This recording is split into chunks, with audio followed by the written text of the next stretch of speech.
बरं आई, तुम्ही सांगा की लेकाने काय काळजी घ्यायला पाहिजे हो लग्नानंतर? त्याने स्वतःची काळजी घ्यायला पाहिजे.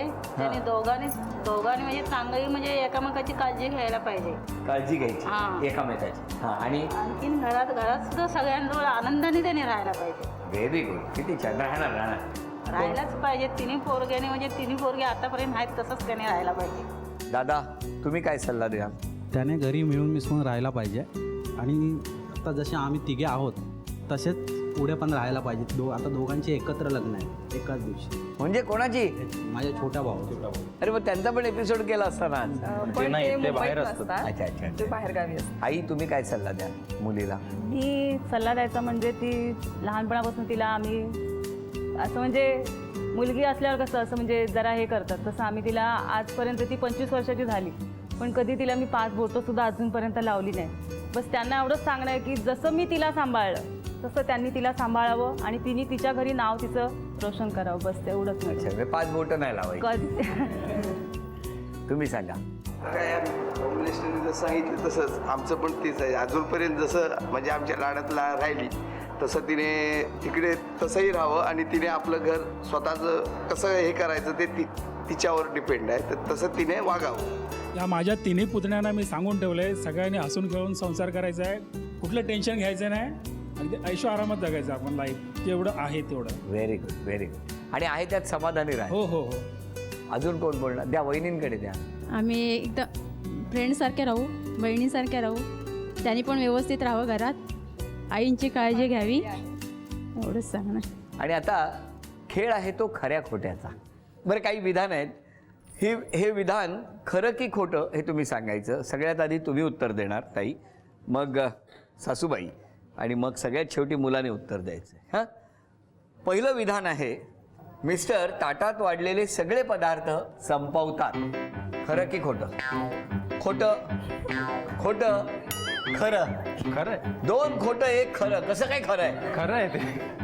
काय? माझ्या आवडीचे पदार्थ वाढले तुम्ही सगळे संपवून. नाही कधीच नाही. अजूनपर्यंत आम्ही कधी भेटलोय कधी बाहेर गेलोय काही खाल्लंय ना तर हे मागवणार भरपूर पण खाणार अगदी एवढं. मग त्यांचं उरलेलं मी खाते कारण मला अन्न वाया घातलेलं चालत नाही. मी त्यांनाही सांगते जेवढं लागेल तेवढंच मागवा पण नाही, तसं नाही करत. खोटं मग आता.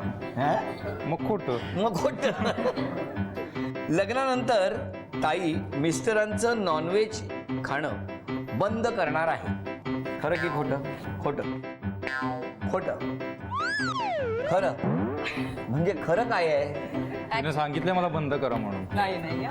म्हणजे मी ऍक्च्युली खात नाही नॉनव्हेज. मी म्हणजे कोकणातली जरी असली तरी मी मांस मच्छी खात नाही. म्हणजे मला आवडतच नाही. पण मला काही ते प्रॉब्लेम बंदच होणार आहे. बनणारच नाही तर बनणार कुठून? खाणार कुठून? आणि बाहेर जेवायचं नाही. बाहेर जेवायचं नाही, घरी तयार होणार हा, नाही. मग बंदच झालं ते. काय आहे आई? नाही, बंद नाही करायचं. बंद नाही ना करायचं. द्यायला पाहिजे तिला. तिने करून द्यायला पाहिजे. हा, हे बरोबर आहे. हां, हे बरोबर. मग तुम्हाला शिकावं लागेल ताई हळूहळू. हां, मिस्टर अजिबात रागवत नाही. खोटं. अजिबात रागवत नाही ना. हां, खरं. हा, खरं आहे. खरं काय आहे? नाही ते खरं आहे बघा इकडे. खरं तिकडे. हा, इकडे. काय झालं? चिडचिडे स्वभावाचे आहेत. चिडचिड हो, खूप होते करतात. त्यांचे. हो. तिकडे आई, विचारा. काय? आणि चिडचिड नाही करीत, एकदम शांत आहे तो. होय. खरं काय आहे? हे बघा खरं इकडे आहे. नाही करत. त्याने आपलं खरं इकडे झेंडा जो काय रोवला आहे. मग तुम्ही काय म्हणता चिडचिड करतात? नाही मी कामाच्या फ्रस्ट्रेशनमुळे मे बी त्यांची चिडचिड होते. एखाद्या गोष्टीवर म्हणजे ते पटकन रिॲक्ट करून जातात. तर त्यांनी तसं नाही करावं कारण समोरचा व्यक्ती समजून घेईल नाही घेईल सांगू शकतो. आता रविवारच्या दिवशी तुम्ही जर त्यांना सांगितलं व्हेज खा तर काय चिडतील नाही तर काय पूजा करतील ते.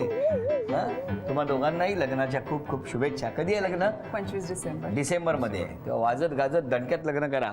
पण आता झी मराठीकडून एक छोटासा आहे. केप्र यांच्याकडून ही सदिच्छा भेट तुमच्यासाठी.